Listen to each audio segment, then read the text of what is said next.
Buenos días a todas. Quisiera comenzar este retiro implorando al Espíritu Santo con estas palabras. Espíritu Santo, eres el alma de mi alma. Te adoro humildemente. Ilumíname, fortifícame, guíame, consuélame. Y en cuanto corresponde al plan del eterno Padre Dios, revélame tus deseos. Dame a conocer lo que el amor eterno desea de mí. Dame a conocer lo que debo realizar. Dame a conocer lo que debo sufrir. Dame a conocer lo que silencioso, con modestia y oración, debo aceptar, cargar y soportar.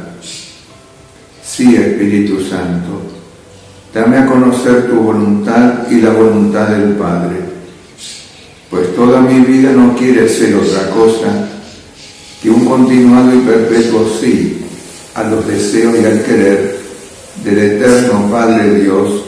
Amén.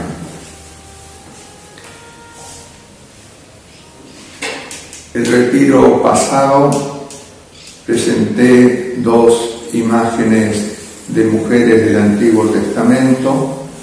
Las dos eran reinas y la segunda meditación fue sobre la mujer de Samaria a la que Jesús le pide de beber.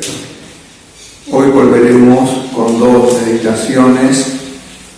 La primera la titulo Dios esperaba a la mujer en la casa de Simón el fariseo. Está en el Evangelio de San Lucas, en el capítulo 7. San Lucas es llamado por los biblistas el evangelista de la misericordia. Y no ha de extrañarnos esta expresión, ya que de todos los evangelistas es el que más veces y más profundamente toca este tema. Posiblemente esta característica particular de Lucas se deba a la relación especial que él tuvo con María de Nazaret.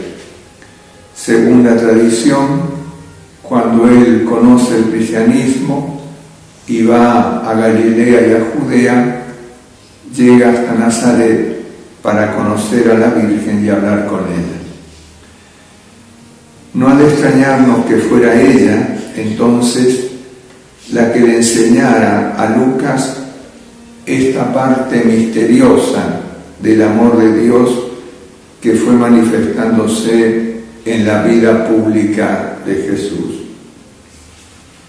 San Pablo, haciendo referencia a esta manifestación del amor de Dios, dirá que el misterio escondido desde los siglos ha sido ahora revelado.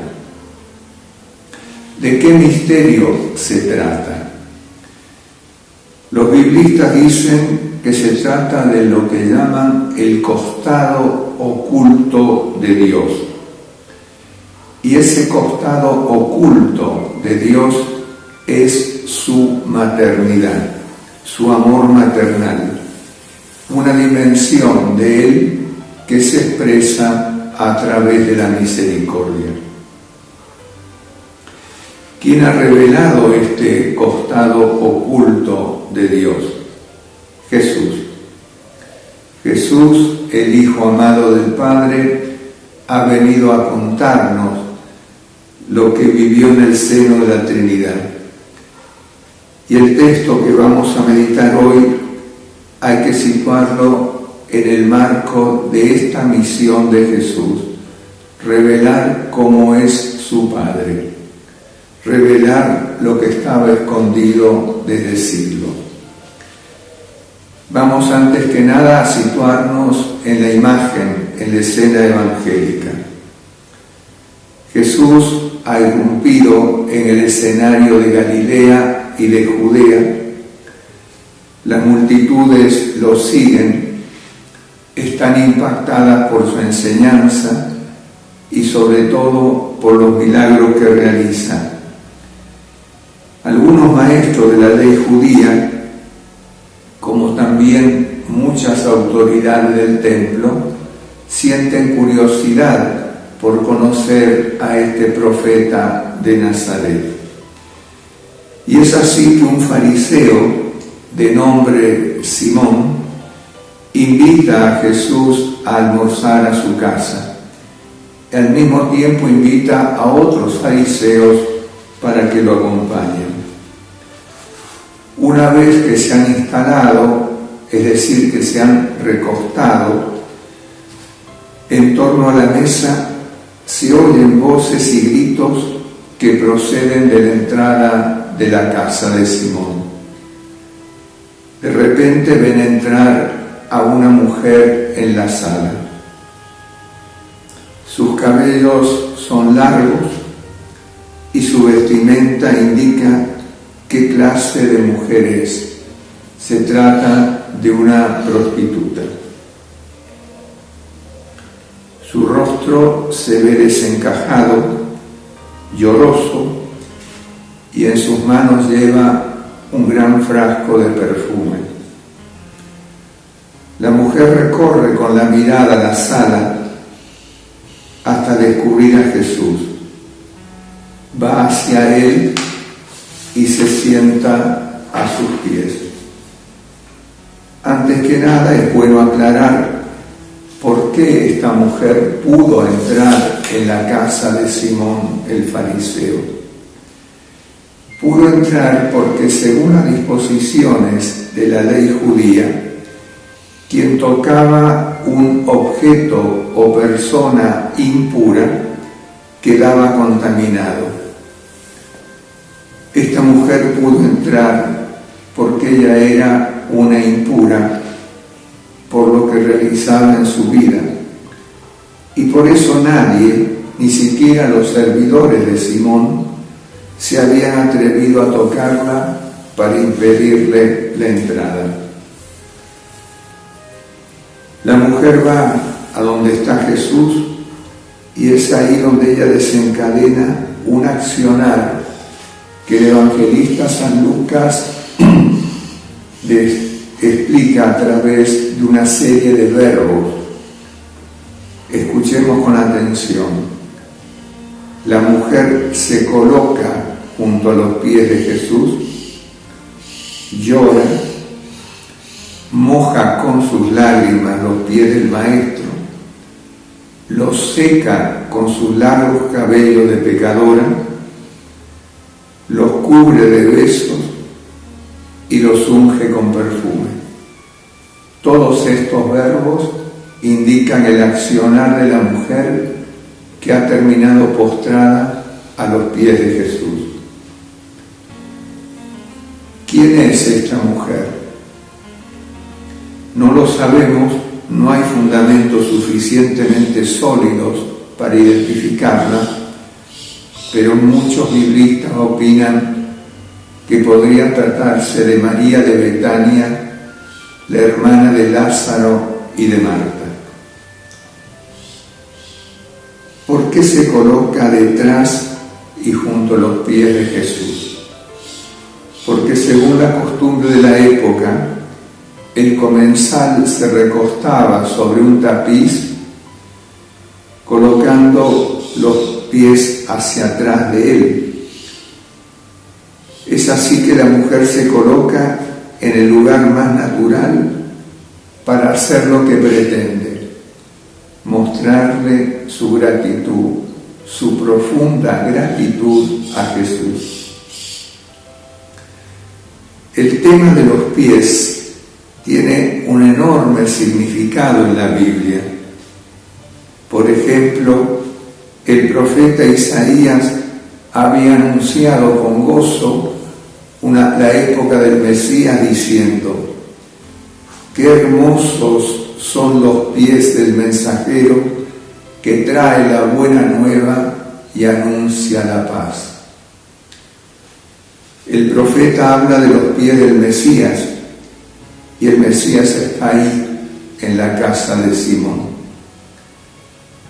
Un día también Simón Pedro se echará a los pies de Jesús para adorarlo y pedirle que se aleje de él, porque él es un pecador.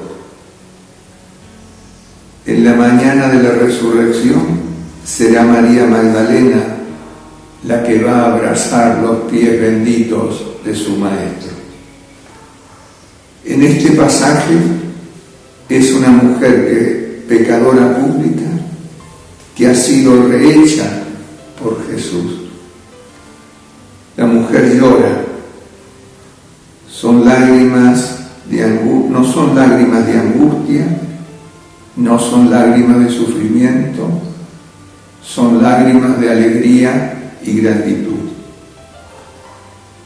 También las lágrimas tienen una historia larga en la Biblia, y las de esta mujer se unen a aquella historia de esas otras lágrimas y las continúan. Un tiempo más tarde será San Pedro el que llorará amargamente por haber negado a Jesús. Hay veces que las lágrimas constituyen la única oración real que sale de un alma cansada y agobiada. Así fue con Pedro, y su llanto fue una oración arrepentida, y fue también el camino por el cual regresó a Jesús. El profeta había anunciado que llegaría un día en que el Señor vendría para enjugar toda lágrima. Y aquí que el Señor está en la casa de Simón para enjugar lágrimas. Esta mujer que entró en la casa de Simón había llorado durante largo tiempo su vida vacía. Había llorado amargamente como Pedro, y lo había hecho sin esperanza alguna. Hoy las suyas son lágrimas de gratitud, de liberación, de paz. Podemos decir que en ellas se realizan las palabras anunciadas por el profeta y que su vida cambió por entero al encontrar al Mesías, al conocer a Jesús. Sus lágrimas en esta escena son como un manantial de agua fresca para los pies de Jesús. Cuando ve correr sus lágrimas por la piel divina, la mujer tiene un gesto de enorme ternura, de enorme espontaneidad. Toma sus largos cabellos de pecadora y seca su llanto en los pies de Jesús. Este gesto tiene un enorme simbolismo, dado que las prostitutas utilizaban siempre un cabello larguísimo, y eso las identificaba. Y ella, con esos cabellos larguísimos que le identificaban como prostituta, seca los pies de Jesús.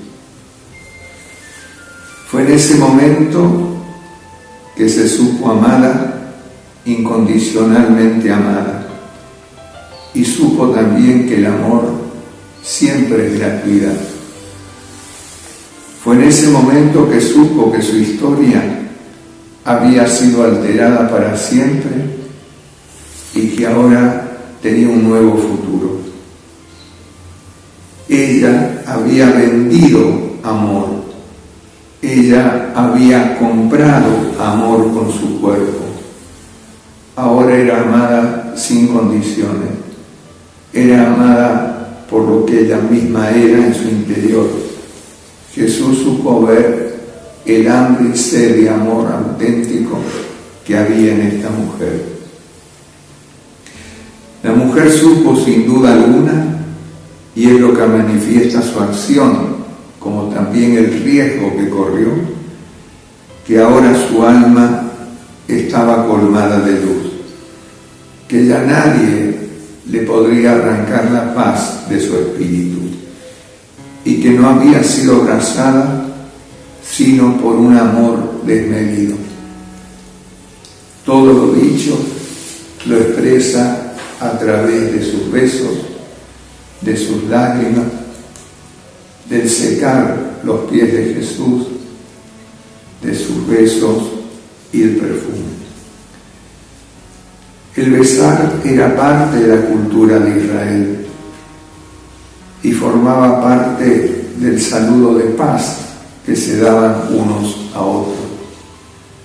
Pero también el beso podía ser un beso vacío o un beso de traición, como fue el de Judas.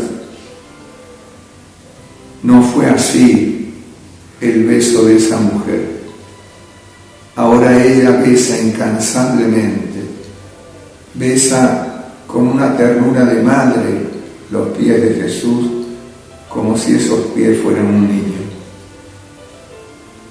Besar es también comunicar el hálito del alma. El beso es, en este caso, la manifestación de un sentimiento profundo del alma de aquella mujer sin nombre. Por fin, unge los pies de Jesús con perfume. Sabemos que era costumbre entre los judíos perfumar el cuerpo de los muertos antes de envolverlos con los lienzos y depositarlo en las tumbas. Pero también hemos de recordar lo que dice el libro de los Proverbios: el perfume alegra el corazón del hombre. También sabemos que los elegidos por Dios eran ungidos en la cabeza con aceite perfumado, como una señal de que le pertenecían a Dios, y también como un signo de respeto y veneración. Esta mujer no se siente con derecho a ungir la cabeza, apenas lo hace con los pies de Jesús. Ella, postrada, parece reflejar a una niña pequeña. Es que está renaciendo, y por eso es que unge con un anhelo y una alegría de mujer renacida. Es una mujer que encontró el camino de ser como un niño que pedía a Jesús. Hasta aquí podríamos decir el hacer de la mujer.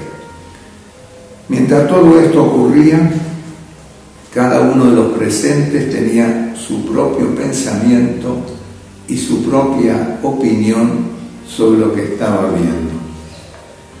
San Lucas solo hace referencia al pensar de Simón, que era el dueño de casa.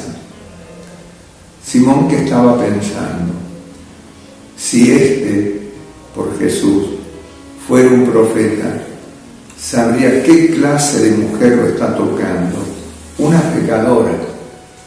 Quizás nosotros agregaríamos: y le habría apartado de él un empujón. No lo hizo Jesús. Lo que no podía saber Simón es que Jesús no solo sabía lo que pensaba él, sino que sabía quién era ella, pero sobre todo conocía el anhelo de amor verdadero que ella tenía. Por eso agrega San Lucas: Jesús tomó la palabra y le dijo: tengo algo que decirte, Simón. Él respondió: dímelo, maestro. Y Jesús inicia un relato a modo de una pequeña parábola. Cuenta de un hombre que ejercía de prestamista y que tenía dos deudores. Uno le debía una suma pequeña y el otro una suma enorme. Se compadeció de los dos y los perdonó. Al terminar el relato, Jesús hace esta pregunta a Simón: ¿cuál de los dos estará más agradecido?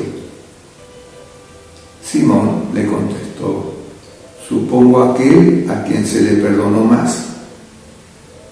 Jesús le dice: has acertado. No hay que olvidar que lo que podríamos llamar la profesión de prestamista era la profesión de los usureros de la época. Los prestamistas eran conocidos por la inflexibilidad que tenían y los medios que utilizaban para cobrar las deudas. Por eso no es casual el oficio que Jesús le adjudica a este señor en la parábola. Pero el usurero, así y todo, fue capaz de ejercer misericordia. Impresiona el enfrentamiento que Jesús hace de lo que podríamos llamar los dos oficios, el de un usurero y una prostituta.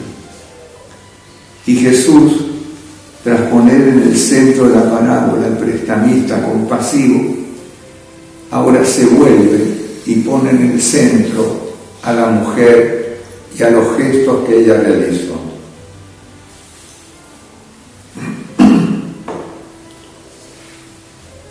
Por eso es de interés para nuestra reflexión escuchar las palabras de Jesús que tienen que haber sonado en los oídos de Simón y los otros comensales como un verdadero mazazo.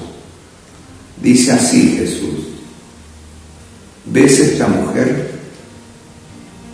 Cuando yo entré en tu casa, no me ofreciste agua para los pies. Ella, en cambio, me los ha regado con sus lágrimas y los ha secado con su cabello. Tú no me besaste con el ósculo de la paz. Ella, en cambio, desde que entró, no ha dejado de besarme los pies. Tú no me echaste ungüento en la cabeza.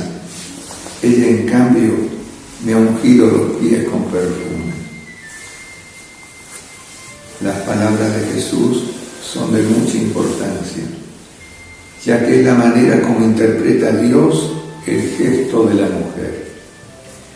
Ella no solo besó, mojó y secó los pies de Jesús de Nazaret. Jesús es Dios.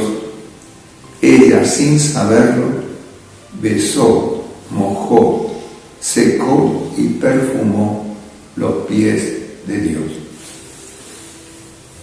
Jesús agrega: por eso te digo, Simón, cuando ella muestra tanto agradecimiento, es que le han sido perdonados sus muchos pecados. En cambio, al que poco se le perdona, poco tiene que agradecer. Ahora ya no es la mujer quien le declara su amor a Dios, sino que es Dios quien le declara su amor a ella. Y a Simón también, y a los demás y a nosotros, nos está diciendo que nos ama siempre. El amor se hace perdón en Jesús, el amor se hace misericordia en Jesús. El amor de Jesús nos futuriza, nos rehace, cuando nos dice: tus pecados te son perdonados. Ante estas palabras de Jesús, todos reaccionan diciendo: ¿quién es este que hasta los pecados perdona? Simón y sus amigos pertenecen, según el razonamiento de Jesús, a aquellos a quienes se les perdonó poco. Se les ha perdonado poco no porque tuvieran pocos pecados, no lo sabemos. Se les perdona poco porque se creen justos, se creen puros. Y al creerse justos, no tienen sensibilidad para captar sus muchos pecados, ni para pedir perdón, ni recibir mucho amor y mucha misericordia. ¿Quién es este?, se preguntaban todos. ¿Quién? Este por el que preguntan es Dios, Dios entre nosotros. ¿Y qué es propio de Dios? Lo propio de ese costado oculto que ahora ha venido a revelarse. Lo propio de Dios es la misericordia, el perdón más grande que el pecado, sobre todo cuando el hombre reconoce que es un necesitado. Pero hay algo más detrás de este maravilloso relato. Se trata de la sentencia de Jesús sobre la mujer. La mira y le dice: mujer, tu fe te ha salvado, vete en paz. No es la única vez que aparece la centralidad de la fe en las palabras de Jesús. Lo que le dice a esta mujer lo dijo otras veces en su vida pública. ¿Por qué? Porque la fe es determinante en lo que Dios puede hacer en bien del hombre. Porque la fe es, en definitiva, un acto de confianza en Dios. Más aún, cuando el hombre está desbordado por su miseria o sus limitaciones, el acto de fe, si se realiza, es un gesto de confianza y un gesto de abandono. Todo esto que hemos escuchado, con otras palabras, es el camino del niño. Hemos contemplado cómo una mujer adulta, con ese oficio de prostituta, encontró el camino del niño y por ese camino se acercó a Jesús, y Jesús la transformó, la purificó y la futurizó. Pero también es claro que no hay proporción entre fe y amor, entre la fe del hombre y el amor de Dios que perdona. La fe es siempre limitada porque el ser humano es limitado. En cambio, el amor de Dios es siempre desmedido porque Dios es infinito. Por grande que sea el amor y la fe de un hombre o una mujer, siempre serán pequeños comparados al amor de Dios. Pero a Dios no se lo gana por el tamaño de la fe, sino por la actitud del corazón del hombre. Esta mujer que venía de la mala vida puso toda su fe y confianza en Jesús.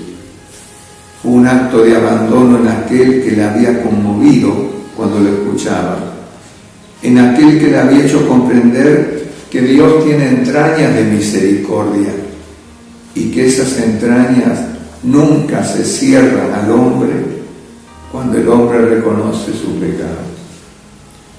Es a partir de aquí que esa mujer, y es también la oferta a Simón y a los otros comensales, puede entender lo que significa lo dicho por el profeta: misericordia quiero y no sacrificio, conocimiento de Dios y no holocausto. En el fondo, el gran mensaje que Jesús está dando es el de la gratuidad del amor de Dios al hombre. Dios no está condicionado por lo que el hombre hace, sino que le ofrece su amor sin medida y con desinterés, o mejor dicho, con un único interés: que el hombre sea feliz. Lo que Jesús está diciendo es que de parte de Dios todo es don, y que Dios mismo es un puro don. Sin embargo, hay algo que puede frenarlo a Dios. Y a Dios lo puede frenar el corazón cerrado de un hombre o una mujer. Esta mujer, a pesar de todos sus pecados, no tenía el corazón cerrado. En el fondo de su alma latía el anhelo profundo de una vida distinta, ya que la que estaba viviendo no era vida. Fue ese anhelo casi perdido en su alma la que le dio la capacidad de ver y oír a Dios, al hombre Dios que hablaba con afecto, con compasión, con ternura. era así para Simón y sus amigos. Ellos tenían lastimosamente el corazón cerrado. Lo tenían amarrado a sus normas y a las disposiciones, y se sentían seguros de su salvación porque cumplían. Se decían a sí mismos: somos observantes. No sabemos cómo siguió aquella comida, ni cómo terminaron interiormente Simón y los convidados. Pero sí sabemos que una mujer pecadora fue rehecha y salvada por el amor misericordioso de Dios. A esta mujer la esperaba Dios en aquel mediodía, un mediodía de luz, de amor y de misericordia. Vamos ahora a la segunda meditación, que como dije va a ser más breve. La he titulado Dios esperaba a la mujer en los confines de Galilea. Está en el Evangelio de San Mateo, en el capítulo 15. El rechazo creciente que las autoridades judías hacen de la persona de Jesús le lleva a alejarse poco a poco hacia el noroeste de la región de Galilea, hacia las ciudades de Tiro y de Sidón. Jesús está en territorio pagano, pero enseña. Y a medida que va enseñando, también va caminando. Y aquí que irrumpe una mujer poniéndose por delante de Jesús. Es una mujer cananea que le grita diciendo: Señor, Hijo de David, ten compasión de mí. San Mateo tiene una clara intención cuando señala que la mujer no es judía, sino cananea. En el Antiguo Testamento se señalaba a Canaán como el centro de Samaria, y Samaria era el pueblo pagano por antonomasia. Tal es así que los judíos llamaban a los samaritanos perros, con un sentido hondamente peyorativo. Era como decirles los sin Dios, los que no creen. Se trata de una mujer madre y que sufre indeciblemente por una hija que está enferma.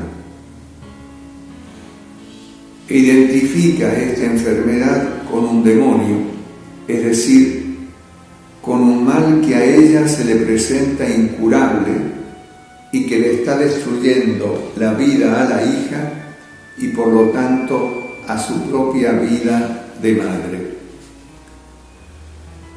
Por otro lado, el evangelista pone en labios de la mujer el título mesiánico de Jesús. No es probable que fuera así, pero poco importa en realidad. Lo verdaderamente importante es que ella, que ha oído hablar del profeta de Galilea, cree que él puede sanar a su hija enferma. Cree que él puede sanar a su hija enferma.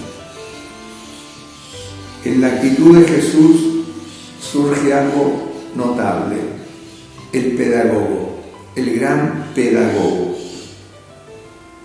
Tras el grito, súplica de la mujer, el Señor nada responde, no le dice nada. Es más, continúa caminando. Y la mujer le sigue entre esperanzada y angustiada. Sin embargo, Dios ha oído el grito de la mujer y está preparando el don que le va a dar. Pero quiere que el don repercuta y cambie la propia vida de la mujer. Ahí aparece el Jesús pedagogo de la fe. Los discípulos son los que interceden ahora ante Jesús diciéndole: atiéndela, que viene detrás gritando.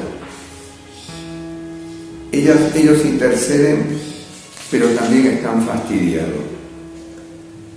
Además de hacer crecer la fe de la mujer, Jesús se ocupa de enseñar a sus apóstoles. ¿Qué les enseña? La necesidad que muchas veces tienen los que tienen necesidad de Dios de tener intercesores. En este caso, los intercesores deben ser los apóstoles. El discípulo de Jesús, nosotros, siempre ha de ser un intercesor, un pontífice.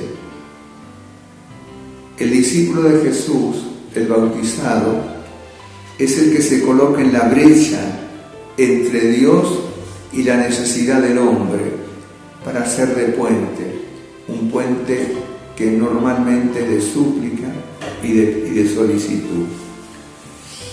No es la primera vez que Jesús insiste en el rol de los que creen en Él.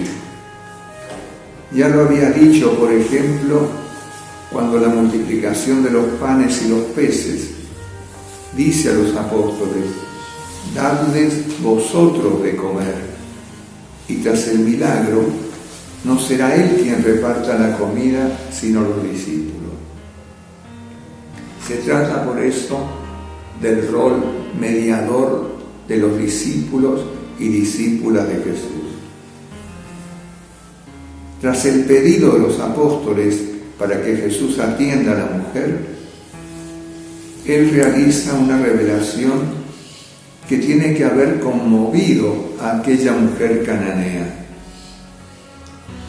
Me han enviado solo para las ovejas perdidas de la casa de Israel. Al oírlo, la mujer retoma su súplica anhelante y desde lo más profundo de su alma dice: socórreme, Señor. Ahí Jesús se detiene y responde serena y cálidamente a la mujer: no está bien quitar el pan a los hijos para echarlo a los cachorros. Si los judíos utilizaban despectivamente la expresión perros, referida a los cananeos y a los samaritanos, Jesús usa el diminutivo, que es una manera de tender un puente de fe de la mujer hacia Él. Su tono no puede haber sido enérgico ni despreciable. Tiene que haberle dicho: no está bien dar el pan de los hijos a los cachorros. Ella experimentó que Él la atendía, percibe que el Maestro la ha escuchado y que va a actuar. La mujer fija los ojos en Jesús. Su mirada es anhelante y responde desde el fondo de su alma sufriente y esperanzada: cierto, Señor, pero también los cachorros se comen las migajas que caen de la mesa de sus amos. Ahora es Jesús el que se conmueve. La mira con enorme simpatía y reconoce en ella la fe suficiente que posibilita el don de Dios. Y le dice: qué grande es tu fe, mujer, que se cumpla lo que deseas. En este contexto creo importante subrayar que el tema de la fe de los paganos sorprende muchas veces a Jesús a lo largo de su vida pública, como también lo sorprende la falta de fe de los judíos. Por ejemplo, en Cafarnaúm se había admirado de la fe del centurión romano que le solicitó la curación de un servidor. Y cuando Jesús dijo de ir a la casa para sanar al criado, el centurión le dijo: Señor, no soy digno de que entres en mi casa. Basta una palabra tuya y sanará a mi servidor. Jesús contestó, viendo la actitud del centurión: os aseguro que ningún israelita he encontrado tanta fe. En la escena que estamos meditando, Jesús, mirando a la mujer, le dirá: qué grande es tu fe, mujer, que se cumpla lo que deseas. Lo primero es la fe. Jesús podría haber hecho el milagro al primer pedido de la mujer. ¿Por qué no lo hizo? Para llevarla al camino de una fe más grande, más sólida, más fundada en Dios, y por eso también la fe del deseo mayor. El hecho de la curación no acontece yendo Jesús hacia la joven hija enferma, sino que el milagro utiliza como puente el deseo de la madre, el intenso deseo de la madre, que se cumpla lo que deseas, que es lo mismo que decir que se cumpla según tu deseo. Y San Mateo agrega: en aquel momento quedó curada la hija. La palabra de Dios y el deseo intenso de la mujer dan como resultado el milagro de curación. Allá, en los confines de Galilea, Dios esperaba a esta mujer cananea.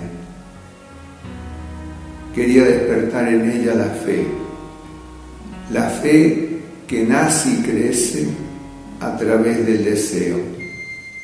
Y esa fe-deseo hizo posible la curación de la hija amada.